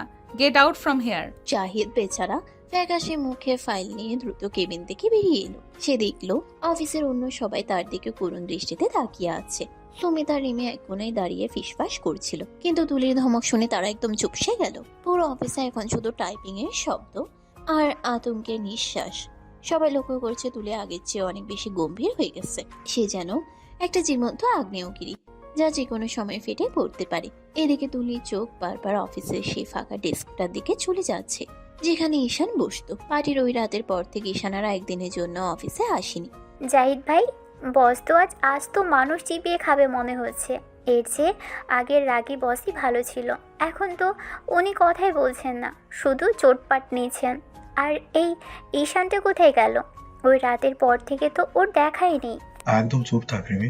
বসের সামনে ঈশানের নামও নিবি না। তুই কি দেখিসনি বস কেমন পাগলের মতো ফাইল ছুড়ছেন? আমার তো মনে হয় ঈশান আর বসের মাঝে এমন কিছু ঘটেছে যা আমরা কল্পনাও করতে পারছি না। ওই রাতের পার্টির পর থেকেই বস যেন মানুষ থেকে পাথর হয়ে গেছেন। তুলি নিজের কেবিনের ভেতর পায়চারি করছে। তার মাথার ভেতরে বাবার সেই কথাগুলো হাতুড়ির মতো বাজছে। টাকা নিয়ে তোমাকে ছেড়ে গেছে। তুলি যতবারই ঈশানের শূন্য ডেস্কটার দিকে তাকাচ্ছে ততবারই তার রক্ত টকবক করে ফুটছে। সে ভাবছে ঈশান হয়তো জেনে গেছে যে তুলি সব জেনে ফেলেছে, তাই সে আর মুখ দেখানোর সাহস পাচ্ছে না। কিন্তু তুলির মনের এক কোণায় এখনো এক অদ্ভুত হাহাকার কাজ করছে। সে কি আসলে ঈশানকে ঘৃণা করে, নাকি এই নীরবতা আসলে এক গভীর অভিমান? তুমি তো কাপুরুষ ঈশান। টাকার বিনিময়ে আমাকে বিক্রি করে দিয়ে এখন পালিয়ে আছো। তোমার এত সাহস যে তুমি আমার সামনে আসার যোগ্যতাও হারিয়ে ফেলেছো। আমি তোমাকে খুঁজে বের করব। তুমি যেখানেই থাকো না কেন আমার পাওনা হিসেব বুঝিয়ে না দিয়ে তুমি মুক্তি পাবে না। আমি তোমাকে তিলে তিলে শেষ করব। তুলি হুট করেই তার ব্যাগটা নিয়ে কেবিন থেকে বেরিয়ে এলো। সে কারো দিকে না তাকিয়ে গটগট করে লিফটের দিকে এগিয়ে গেল। অফিসের সবাই স্বস্তির নিঃশ্বাস ফেললো, যে বস অন্তত এখনকার মতো বিদায় হয়েছে। কিন্তু তারা কেউ জানে না তুলি এখন কোথায় যাচ্ছে। তুলি তার গাড়িতে উঠে ড্রাইভারকে নির্দেশ দিল ঈশানের পুরনো ঠিকানায় নিয়ে যেতে। তার দু চোখে এখন শুধু প্রতিশোধের আগুন। সে আজ ঈশিতার ওই হাসপাতালের কেবিনে হানা দেবে, যেখানে ঈশান হয়তো নিজেকে লুকিয়ে রেখেছে। শহর জুড়ে আজ ঝমঝম করে বৃষ্টি পড়ছে, যেন আকাশও আজ কারো গোপন কষ্টের ভাগিদার হতে চাইছে। আসাদ চৌধুরী তার বিশাল ড্রয়িং রুমে বসে পুরনো কিছু ফাইল ঘাঁটছিলেন। হুট করেই তার নজরে এলো 3 বছর আগে সেই গোয়েন্দা রিপোর্টটি, যা তিনি ঈশানের উপর করিয়েছিলেন। কিন্তু ফাইলের একদম নিচে লুকানো ছিল একটি ছোট্ট চিরকুটার হাসপাতালের কিছু হলদে হয়ে যাওয়া রসিদ। আসাদ চৌধুরী যখন কাপা হাতে সে কাগজগুলো পড়লেন, তার পায়ের তলা থেকে যেন মাটি সরে গেল। তিনি জানতে পারলেন সেদিন ঈশান শুধু টাকার লোভে তুলিকে ছাড়েনি, বরং ঈশিতার হার্টের অপারেশনের জন্য সেই মুহূর্তে টাকার খুব প্রয়োজন ছিল। ঈশিতা তখন মৃত্যুর কোলে ঢলে পড়ছিল, আর ঈশানের কাছে বোনকে বাঁচানোর জন্য কোনো সামর্থ্য ছিল না। এ কী করলাম আমি ভেবেছিলাম ও টাকার লোভী, কিন্তু ও তো নিজের জীবন আর ভালোবাসাকে বিসর্জন দিয়ে বোনকে যমদূতের হাত থেকে কেড়ে এনেছে। আমি ওর সেই অসহায়ত্বের সুযোগ নিয়েছিলাম। সে আসাদ চৌধুরী, তুমি নিজের মেয়ের সুখ খুঁজতে গিয়ে একটা ছেলের বেঁচে থাকার একমাত্র অবলম্বনটুকুও কেড়ে নিয়েছ। ঈশান তো কোনো অপরাধ করেনি, ও শুধু তার কলিজার টুকরা বোনকে বাঁচাতে চেয়েছিল। আসাদ চৌধুরীর বুকের ভিতরটা এক অজানা হাহাকারে ভরে উঠল। তিনি আয়নায় নিজের মুখটা দেখতেও লজ্জা পাচ্ছিলেন। তিনি বুঝতে পারলেন তুলি আর ঈশানের মাঝখানে দেয়ালটা ঈশান তুলেছিলেন তিনি নিজে, এক নিষ্ঠুর শর্ত দিয়ে। তিনি দ্রুত তার ব্যক্তিগত সহকারীকে ফোন দিলেন এবং ঈশানের বর্তমান অবস্থার খোঁজ নিতে বললেন। কিছুক্ষণ পর যখন তিনি খবর পেলেন যে ঈশান গত 3 দিন ধরে না খেয়ে ঈশিতার বেডের পাশে পড়ে আছে এবং টাকার অভাবে আবার ঈশিতার চিকিৎসা বন্ধ হওয়ার উপক্রম, তখন আসাদ চৌধুরী আর স্থির থাকতে পারলেন না। আমি ওর জীবনটা তছনছ করে দিয়েছি। ও 3 বছর ধরে এই বোঝা বুঝে যে ও বিক্রি হয়ে গেছে, অথচ ওর বোনের জন্য সবটুকু বিষ নিজের নীল কণ্ঠের মতো পান করেছে। আমি আজই যাব ওর কাছে। আমাকে ওর কাছে মাফ চাইতে হবে, নইলে আমি শান্তিতে মরতেও পারবো না। তুলিকেও সব জানাতে হবে। ওর জানাও দরকার ঈশান কোনো বিশ্বাসঘাতক নয়, ও একজন মহান ভাই। আসাদ চৌধুরী বৃষ্টির মাঝেই গাড়ি নিয়ে হাসপাতালের উদ্দেশ্যে রওনা হলেন। হাসপাতালে পৌঁছে তিনি যা দেখলেন তাতে তার কলিজা ফেটে যাওয়ার উপক্রম হলো। আইসিইউর বাইরে একটা কাঠের বেঞ্চে ঈশান নিথর হয়ে পড়ে আছে। তার গাল দুটো দেবে গেছে, চোখের নিচে কালশিটে পড়ে গেছে। 3 বছর আগে সেই তেজস্বী ছেলেটা আজ যেন একটা জীবন্ত লাশ। আসাদ চৌধুরী ধীর পায়ে ঈশানের পাশে গিয়ে বসলেন এবং ঈশানের কাঁধে হাত রাখলেন। ঈশান চোখ খুলে আসাদ চৌধুরীকে দেখিয়ে ভয়ে শিউরে উঠল এবং উঠে দাঁড়ানোর চেষ্টা করলো। আঙ্কেল, আপনি এখানে? আমি জানি আমি বড় অপরাধ করেছি। আপনার কথা অমান্য করে তুলির সামনে গিয়ে, বিশ্বাস করুন আমি আর আসবো না। আমি কালই শহর ছেড়ে চলে যাব। ঈশিতার শরীরটা খুব খারাপ, তাই ওকে ফেলে যেতে পারছি না। আপনি প্লিজ আমার উপর রাগ করবেন না। আমি আপনার সেই টাকা আর শোধ করতে পারিনি। আমাকে আর লজ্জিত করবেন না আঙ্কেল। চুপ করো ঈশান, আর একটা শব্দও বলবে না। আমি আজ তোমাকে ধমক দিতে আসিনি বাবা, আমি এসেছি আমার ফুলের ক্ষমা চাইতে। আমি আজ সব জেনেছি। আমি জেনেছি কেন তুমি সেদিন টাকার চেকটা নিয়েছিলে, কেন তুমি নিজের ভালোবাসাকে বিসর্জন দিয়েছিলে। আমি তোমাকে ভুল বুঝেছিলাম ঈশান। আমি এক অন্ধ বাবা যে নিজের জেদের কাছে তোমার মতো একটা সোনার ছেলেকে বলে দিয়েছি। ঈশান পাথরের মতো দাঁড়িয়ে রইল। তার চোখ দিয়ে অঝরে জল ঝরতে লাগলো। যে অপবাদের বোঝা সে 3 বছর ধরে একা বয়ে বেরিয়েছে, আজ তার ভার যেন একটু কমলো। কিন্তু তার মনে সে ক্ষত কি এত সহজে সারবে? আসাদ চৌধুরী ঈশানের হাত দুটো ধরে শিশুর মতো কাঁদতে লাগলেন। এক প্রভাবশালী ধনকুবের আজ এক নিঃস্ব যুবকের সামনে নতজানু হয়ে দাঁড়িয়ে আছেন। হাসপাতালে সেই করিডোরে তখন শুধু কান্নার শব্দ আর বৃষ্টির শব্দ মিশে একাকার হয়ে গেল। আঙ্কেল, আপনি কাঁদবেন না। আমি আপনাকে ঘৃণা করি না। আমি শুধু চেয়েছিলাম ঈশিতা বেঁচে থাকুক। আমার ভালোবাসা তো মরে গেছে সেদিনই, যেদিন আমি আপনার চেকটা হাতে নিয়েছিলাম। তুলি আমাকে কোনো দিন ক্ষমা করবে না আঙ্কেল। ও আমাকে টাকার লোভী ভাবে, আর সেটাই ভালো। ও আমাকে ঘৃণা করলেই অন্তত শান্তিতে থাকতে পারবে। আমি চাই না ও আমার এই কষ্টের ভাগিদার হোক। আসাদ চৌধুরী ঈশানকে জড়িয়ে ধরলেন। তার মনে হচ্ছে ঈশান যেন এক বিশাল সমুদ্রের মতো শান্ত, যার গভীরতা তিনি কোনোদিন মাপতে পারেননি। তিনি মনে মনে প্রতিজ্ঞা করলেন যে ভালোবাসা তিনি নিজের হাতে ভেঙেছিলেন, সেই ভালোবাসা তিনি আবার জোড়া লাগিয়ে দেবেন। হাসপাতালের সাদা করিডোরে আজ এক অদ্ভুত নিস্তব্ধতা বিরাজ করছে। প্রতিদিনের মতো আজকেও তুলি এসেছে, তবে তার আসার ধরনটা অন্যরকম। সে আড়ালে দাঁড়িয়ে নিজেকে লুকিয়ে রাখে, কারণ সে চায় না ঈশান তাকে দেখে ফেলুক। তুলির মনে গত কয়েকদিন ধরে যে ঘৃণার পাহাড় জমেছিল সেটা আজ তাকে বারবার এখানে টেনে আনছে। সে চেয়েছিল ঈশানকে যন্ত্রণায় ছটফট করতে দেখতে, কিন্তু আড়ালে দাঁড়িয়ে সে যখন তার বাবা আসাদ চৌধুরী আর ঈশানের কথোপকথন শুনল, তখন তার পুরো পৃথিবীটা উলটপালট হয়ে গেল। আসাদ চৌধুরীর অনুশোচনা মাখা স্বীকারোক্তি আর ঈশানের সেই কান্না ভেজা কণ্ঠস্বর তুলির কানে তপ্ত সিসার মতো বিঁধল। সে জানতে পারল 3 বছর আগে যে ছেলেটাকে সে টাকার লোভী ভেবেছিল, সে আসলে তার বোনের জীবন বাঁচানোর জন্য নিজের কলিজা ছেড়ে বিক্রি করে দিয়েছিল। তুলে আর এক মুহূর্তও নিজেকে সামলাতে পারল না। তার দু চোখ দিয়ে বানে জলের মতো অশ্রু বেরিয়ে এলো। সে ধীর পায়ে অন্ধকারের আড়াল থেকে বেরিয়ে একদম তাদের সামনে গিয়ে দাঁড়ালো। বাবা, তুমি আজ ক্ষমা চাইছো, কিন্তু আমার একটা প্রশ্নের উত্তর দাও, তুমি ক্ষমা চাইছো কেন? তুমি তো যা করেছো তা হয়তো একজন স্বার্থপর বাবা হিসেবে নিজের মেয়ের তথাকথিত ভালো চেয়েই করেছো, কিন্তু ক্ষমা তো চাওয়ার কথা ছিল এই মানুষটার, যে অপরাধ না করেও অপরাধীর মতো মাথা নিচু করে দাঁড়িয়ে আছে। হুট করে তুলিকে সেখানে অগ্নিকন্যার মতো দাঁড়িয়ে থাকতে দেখে আসাদ চৌধুরী আর ঈশান দুজনেই যেন আকাশ থেকে পড়লেন। ঈশান দ্রুত নিজের চোখে জল মুছে একপাশে সরে দাঁড়ালো। তার চোখ দুটো ভয়ে আর লজ্জায় কুঁকড়ে আছে। আসাদ চৌধুরী তার মেয়ের চোখের দিকে তাকাতে পারছিলেন না, কারণ সেখানে আজ এক বিচারকের তীক্ষ্ণ দৃষ্টি। তুলি কাপা পায়ে ঈশানের একদম সামনে গিয়ে দাঁড়ালো। ঈশান তখনও মূর্তির মতো দেয়াল ঘেঁষে দাঁড়িয়ে আছে, যেন সে মাটির সাথে মিশে যেতে চায়। তুলিমা, তুমি এখানে কখন এলে? আমি ঈশানকে সব বুঝিয়ে বলতে এসেছিলাম। আমি অনেক বড় অপরাধ করে ফেলেছি মা। আমি তোমাদের মাঝখানে যে দেয়াল তুলেছিলাম তার জন্য আমি আজ অনুতপ্ত। আমাকে তুমি ক্ষমা করে দাও মা। বাবা, তুমি ক্ষমা চেয়ে ছোট হচ্ছ কেন? তুমি তো বিজয়ী, তুমি তো প্রমাণ করে দিয়েছিলে যে টাকা দিয়ে ভালোবাসা কেনা যায়। কিন্তু এই যে ছেলেটা, যে এখন চোরের মতো মাথা নিচু করে আমার সামনে দাঁড়িয়ে আছে, এর কাছে আমার হাজারটা কৈফিয়ত চাই। ও কেন নিজের মধ্যে এত কষ্ট, এত বীভৎস যন্ত্রণা লুকিয়ে রেখেছে? কেন ও একবারের জন্য আমাকে সত্যটা বলতে পারলো না? কেন ও আমাকে এই সুযোগ দিল যে আমি ওকে টাকার লোভী ভেবে অপমান করি? তুলি হুট করে ঈশানের শার্টের কলারটা আগের মতোই খপ করে চেপে ধরল, কিন্তু এবারে সেই ধরাতে ঘৃণা ছিল না, ছিল কয়েক বছরের জমানো প্রচন্ড অভিমান আর হাহাকার। তুলির হাতের কাঁপুনি ঈশান অনুভব করতে পারছিল। তুলির তপ্ত চোখের জল তখন ঈশানের শার্টের উপর টুপটুপ করে পড়ছে। ঈশান বড় বড় চোখে বিস্ময় নিয়ে তুলির দিকে তাকিয়ে রইল। তার কণ্ঠ রোধ হয়ে গেছে। আমাকে একটা বার উত্তর দাও ঈশান, তুমি আসলে কোন কঠিন ধাতু দিয়ে গড়া? তোমার কি একবারও মনে হলো না যে আমি তোমাকে প্রতিনিয়ত ভুল বুঝে ঘৃণার আগুনে পুড়ছি? তুমি দিনের পর দিন আমার দেওয়া সব অপমান মুখ বুঝে সহ্য করলে। আমার ছুঁড়ে ফেলে দেওয়া ফাইলে তোমার সম্মান ধুলোয় মিশলো, তবুও তুমি একটা শব্দ করলে না। তুমি নিজেকে টাকার বিনিময়ে বিক্রি করে দিলে, অথচ একবারও জানালে না যে সেই টাকা তোমার বোনকে যমদূতের হাত থেকে কেড়ে আনার জন্য ছিল। আমি কি তোমার কাছে এতটাই পড়ছিলাম যে আমার ভালোবাসার উপর তোমার এক ফোঁটাও বিশ্বাস ছিল না? তুমি জানতে পারলে কি করতে তুলি? তুমি কি তোমার বাবার বিরুদ্ধে দাঁড়িয়ে যুদ্ধের ঘোষণা দিতে, নাকি ঈশিতার চিকিৎসার সেই লক্ষ লক্ষ টাকা তুমি তোমার বাবার সিন্দুক থেকে চুরি করে এনে আমাকে দিতে?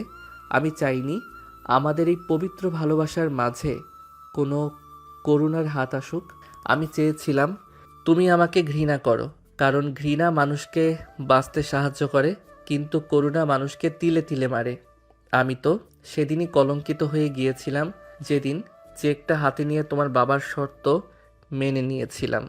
তবে কেন তোমাকে সেই কলঙ্কে জড়াতাম? তুমি কি মনে করো আমাকে ঘৃণা করতে দিয়ে তুমি আমাকে শান্তিতে রেখেছো? এই 3 বছর আমি প্রতিদিন প্রতিটা মুহূর্ত মরেছি ঈশান। আয়নার সামনে দাঁড়িয়ে নিজেকে ধিক্কার দিয়েছি, কেন তোমার মতো একজনকে ভালোবেসেছিলাম। কিন্তু আজ বুঝতে পারছি তুমি আমার ভালোবাসার চেয়ে অনেক বেশি ঊর্ধ্বে ছিলে। তুমি যদি আমাকে বলতে যে তোমার বোনের প্রাণের জন্য টাকা দরকার, আমি এই শহর ভিক্ষা করে হলেও সে টাকা আনতাম, কিন্তু তুমি আমাকে একটা সুযোগও দিলে না। তুমি একা মহান সাজলে আর আমাকে অপরাধী বানিয়ে দিলে। তোমার এই নীরবতাকে আমি আজ সবচেয়ে বেশি ঘৃণা করি ঈশান। তুলি এবার আর দাঁড়িয়ে থাকতে পারল না। সে ঈশানের বুকের উপর নিজের মাথা রেখে হাওমাও করে কেঁদে উঠল। তার কান্নার শব্দে হাসপাতালের করিডোরের বাতাস যেন ভারী হয়ে উঠল। আসাদ চৌধুরী এক পাশে দাঁড়িয়ে নিজের মুখ ঢেকে চোখের জল মুছছিলেন। আজ এক প্রভাবশালী বাবার সব অহংকার চূর্ণ বিচূর্ণ হয়ে গেছে। ঈশান অনেকক্ষণ স্তম্ভিত হয়ে থাকার পর খুব সাবধানে তুলির পিঠে হাত রাখলো। সে অনুভব করলো তার 3 বছরে জমানো সব পাথর চাপা কষ্ট যেন তুলির চোখের জলে ভিজে হালকা হয়ে যাচ্ছে। আমাকে মাফ করে দাও তুলি, আমি সত্যি খুব অসহায় ছিলাম। ঈশিতার ওই ফ্যাকাশে মুখটার দিকে তাকিয়ে আমি নিজের সবটুকু স্বপ্ন বিসর্জন দিয়েছিলাম। আমি ভেবেছিলাম আমি একা সব সামলে নেব এবং তুমি আমাকে ভুলে গিয়ে সুখী হবে। আমি বুঝতে পারিনি যে আমার নীরবতা তোমাকে এইভাবে কুরে কুরে খাবে। আমি আজ হার মেনে গেলাম তুলি। তোমার এই ভালোবাসার কাছে আমি সত্যি খুব ক্ষুদ্র। তুলি মুখ তুলে ঈশানের দিকে তাকালো। তার চোখে সেই রক্তিম ভাব এখন এক বিশাল প্রতিজ্ঞতায় রূপান্তরিত হয়েছে। সে নিজের বাবার দিকে ফিরে তাকালো এবং তার কণ্ঠে এখন বসের সেই দৃঢ়তা ফিরে এলো, তবে তাতে মিশেছিল অধিকার বোধ। সে স্পষ্ট জানিয়ে দিল যে আজকের পর থেকে ঈশান আর ঈশিতার জীবনের প্রতিটি নিঃশ্বাসের দায়িত্ব তার। আসাদ চৌধুরীও অপরাধ বোধে নুয়ে পড়ে শুধু মাথা নেড়ে সায় দিলেন। শুরু হলো এক নতুন অধ্যায়, যেখানে ভালোবাসার বিজয় ধ্বজা উড়ছে। সময় তার আপন গতিতে বয়ে চলে এবং সব ক্ষত সারিয়ে দেয়। ঈশিতার সফল অপারেশনের পর আজ প্রায় 6 মাস কেটে গেছে। হাসপাতালের সেই সাদা করিডোরে সেই ভয়ানক স্মৃতিগুলো আজ শুধুই একটা দুঃস্বপ্ন। আসাদ চৌধুরী তার ভুলের প্রায়শ্চিত্ত করেছেন ঈশানকে নিজের ছেলের মর্যাদা দিয়ে। আর আজ সেই বিশেষ দিন, যার জন্য তুলি আর ঈশান দীর্ঘ 3টে বছর চাতক পাখির মতো অপেক্ষা করেছিল। পুরো চৌধুরী বেলা আজ রাজকীয় আলোকসজ্জায় সেজেছে। সাদা আর গোলাপের সুবাসে মম করছে চারপাশ। বাড়ির বিশাল হলরুমে আজ বিয়ের আসর বসেছে। লাল বেনারসি আর সোনার গয়নায় তুলিকে যেন স্বর্গের অপ্সরই লাগছে। আর শেরওয়ানি পরা ঈশানের চেহারায় আজ কোনো দুশ্চিন্তা নেই, আছে শুধু একরাশ তৃপ্তি। তুলি আর ঈশান পাশাপাশি বসে আছে। আর বিয়ের সব আনুষ্ঠানিকতা শেষ হওয়ার পর তুলি একটু ঝুঁকে ঈশানের কানের কাছে মুখ নিয়ে গেল। কি হলো মিস্টার? এখনো কি ভয় পাচ্ছো, নাকি মনে মনে ভাবছো কোনো নাটক করে আবার মাঝপথ থেকে পালিয়ে যাবে? মনে রেখো, এবার কিন্তু পালানোর সব রাস্তা আমি আগে ভাগেই বন্ধ করে দিয়েছি। এখন চাইলেও তুমি আমার থেকে নিস্তার পাবে না। পালানোর ক্ষমতা কি আর আমার আছে তুলি? তোমারই ভালোবাসার অমোঘ শিকলে আমি চিরদিনের জন্য বন্দী হয়ে গেছি। 3 বছর আগে তোমাকে হারানোটা ছিল আমার জীবনের সবচেয়ে বড় শিক্ষা। আজ তোমাকে নিজের পাশে এই কোণের সাজে দেখে মনে হচ্ছে পৃথিবীর সবটুকু সুখ বিধাতা আজ আমার শূন্য ঝোলায় ঢেলে দিয়েছেন।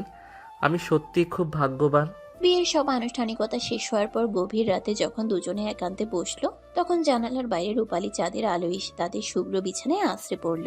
তুলি জানালার পাশে দাঁড়িয়ে রাতের আকাশ দেখছিল এবং তার খোলা চুলে বসন্তের বাতাস খেলা করছিল। ঈশান ধীর পায়ে পিছন থেকে এসে তুলির কোমরে হাত রাখলো এবং তার কাঁধে নিজের চিবুক ঠেকিয়ে শান্ত হয়ে দাঁড়ালো। তুলি ঈশানের স্পর্শে শিউরে উঠল এবং আলতো করে ঈশানের হাতের উপর নিজের হাত রেখে চোখ বন্ধ করে ফিরল। দুজনের হৃদয় স্পন্দন তখন যেন এক সুরে মিশে গেছে। এখনো কি বিশ্বাস হয় তুলি আমরা সত্যি এক হতে পেরেছি? মাঝে মাঝে আমার খুব ভয় হয়, এই বুঝি কেউ এসে এই সুন্দর স্বপ্নটা ভেঙে দেবে।